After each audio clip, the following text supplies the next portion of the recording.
بسم اللہ الرحمن الرحیم۔ السلام علیکم ورحمۃ اللہ وبرکاتہ۔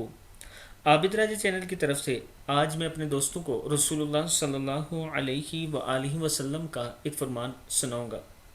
بندہ مومن کے لیے کن چار چیزوں پر ایمان لانا ضروری ہے؟ حضرت علی رضی اللہ تعالیٰ عنہ فرماتے ہیں کہ نبی اکرم صلی اللہ علیہ وآلہ وسلم نے ارشاد فرمایا، کوئی بندہ اس وقت تک ایمان والا نہیں ہو سکتا جب تک ان چار چیزوں پر ایمان نہ لے آئے۔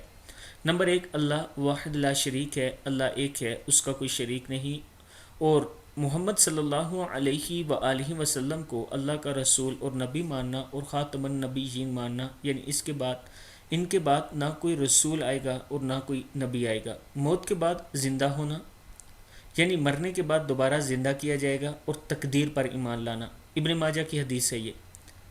اللہ تعالی ہم سب کو ان چار چیزوں پر ایمان لانے کی توفیق دے، اور میں اپنے دوستوں سے گزارش کروں گا کہ اس ویڈیو کو آپ دوستوں نے آگے ضرور شیئر کرنا ہے۔ السلام علیکم ورحمۃ اللہ وبرکاتہ۔